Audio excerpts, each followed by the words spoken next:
અંબાજીમાં ફોરેસ્ટ અને પોલીસ કર્મી પર હુમલા પછી ચુસ્ત બંદોબસ્ત ગોઠવી દેવામાં આવ્યો છે। અંબાજીમાં 1000થી વધુ પોલીસનો કાફલો ખડકી દેવાયો છે।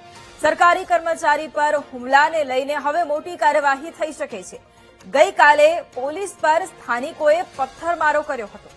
આ પથ્થરમારામાં 45થી વધુ પોલીસ કર્મીઓ ઇજાગ્રસ્ત થયા હતા।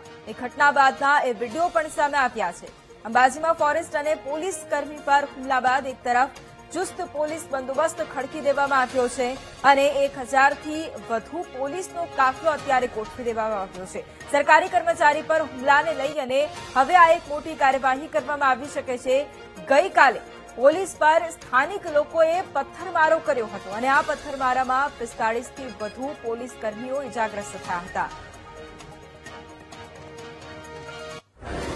યાત્રાધામ અંબાજી ખાતે ગત મોડી સાંજે બનેલી પથ્થરમારાની ઘટના બાદ હાલમાં અંબાજી જે પોલીસ છાવણીમાં ફેરવાયું છે। 1000થી વધુ પોલીસ કર્મચારીઓ જે છે અંબાજી ખાતે પહોંચ્યા છે। આ અંબાજી પોલીસ સ્ટેશન વિસ્તાર છે, જોઈ શકો છો મોટી સંખ્યામાં જે છે પોલીસ અને પોલીસના કર્મચારીઓ સહિત અત્યાધુનિક વાહનો સાથે જે છે જિલ્લાના તમામ જે પીએસઆઈ પીએ કક્ષાના અધિકારીઓ છે અને જે પોલીસના કર્મચારીઓ છે તે અહીંયા પહોંચ્યા છે। મહત્વની વાત છે, ગઈકાલે પથ્થરમારામાં 47થી વધુ જે છે એ લોકો ઘાયલ થયા હતા અને ત્યારબાદ જે છે હાલમાં જે છે પોલીસ એક્શન મોડમાં આવી છે અને કહી શકાય કે ઘટના સ્થળે જઈને જે છે આ જે ઘટના થઈ હતી તેના આરોપીઓને પકડવાની જે છે તજવીજ હાથ ધરવામાં આવી છે।